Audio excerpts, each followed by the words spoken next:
All right, there are fights going down this weekend. Let's talk about them. First one, Leah McCourt coming from Northern Ireland, taking on Cat Zingano, the veteran Cat Zingano, the woman who she said she got the breast implants taken out and she's feeling a lot better. Like hearing her talk about how sick she was with the breast implants and she was fighting with all those sickness, all the illnesses, all the things she couldn't eat. She had an allergic reaction to most foods. She was saying how much it was affecting her day-to-day life, much less her just performance in the cage. I'm interested to see what a prime Cat looks like. I know she's 40, but damn, her wrestling is looking better than ever, and she could potentially try to neutralize a very dangerous Leah McCourt. Leah McCourt, of course, judo black belt, very high-level jiu-jitsu, nasty triangles, wins by submission, and she could strike too. What do you see when you look at their matchup? I see a close fight. I wanted to say real quick that I saw Cat Zingano after her last victory over Pam Sorensen. I think it was Bellator 282 last June, and she was in tears. She was devastated. Her knee was hurting, her elbow, whatever it was. She was injured. She's been dealing with lingering injuries. Of course, the breast implant, she was sick, a lot of things. Seems like she's more healthy going into this one than a lot of her previous fights. It also seems like she was led on to believe that she would be fighting for the title by now or even like a couple months ago. So I think Cat is hungrier than ever. I think she wants to silence everyone and everything, including Chris Cyborg. She's coming for the title. Leah McCourt, she's a good fighter, a little bit less experienced than Cat Zingano. I'm curious to see. She made it sound like she's fought in America a lot of times. 3 of those were jiu-jitsu matches. She's only fought 2 pro fights, mixed martial arts, in America twice. She's only fought in America twice. Every other fight's in Ireland or maybe England, like one in Belgium, but she always has the crowd behind her. This time she's going to be rained down with boos. I'm assuming, you know, Cat Zingano is a big name, big ex-UFC, American. I think, of course, that's not going to decide the fight. There's Cat Zingano right now. Oh, my gosh. But speak of the devil. But I think Cat's going to win. I'm picking Cat. I'm picking Cat Zingano to win the fight. Come crash it, Cat. Come on. We'll scooch for you. We'll scooch really quick. Oh, my gosh. There she is, ladies and gentlemen. The co-main event of the evening, Cat Zingano stopping by. Thank you, Cat. Appreciate that. Good luck, Cat. Glad I caught you. We can't have you getting injured before the fight, Cat. You're saying how healthy you are.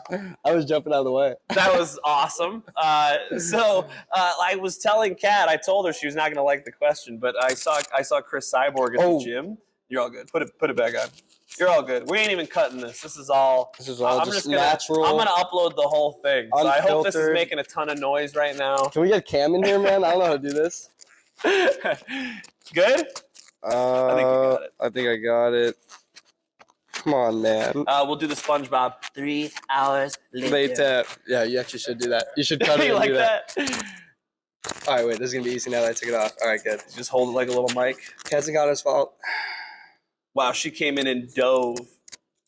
That was awesome. Awesome. Imagine I was saying the opposite. Imagine I was saying, like, Cat's been injured recently. Like, I don't think she has the main event. Listen, I know we're unbiased. I know we're just here to talk about the fights and whatnot, but I know Daniel James is your guy, man. I know you guys have a close relationship. Do you see him upsetting Marcelo Golm in Friday night's main event? Look, everybody counted him out against Tyrell Fortune.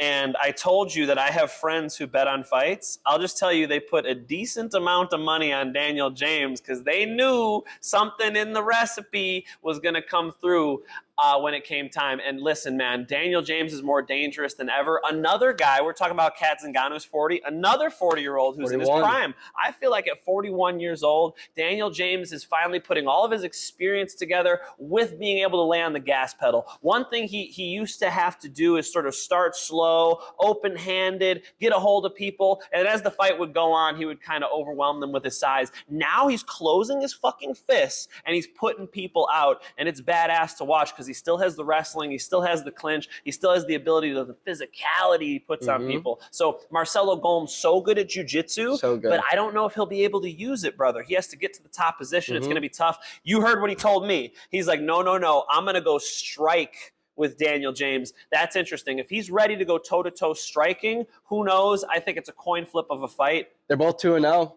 Both 2-0 in Bellator. That's right. It's a close fight. It's like all these fights, every single one competitive. I cannot tell you for sure that any one person, any one man or one woman is going to win any of the fights this weekend, regardless of the odds. So I'm so excited for it.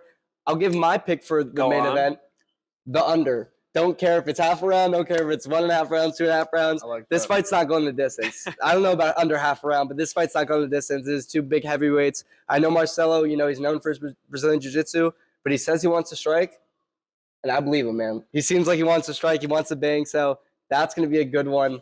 I like that. That's going to be, And I'll give you guys one since I host Moneyline, a show where we talk bets.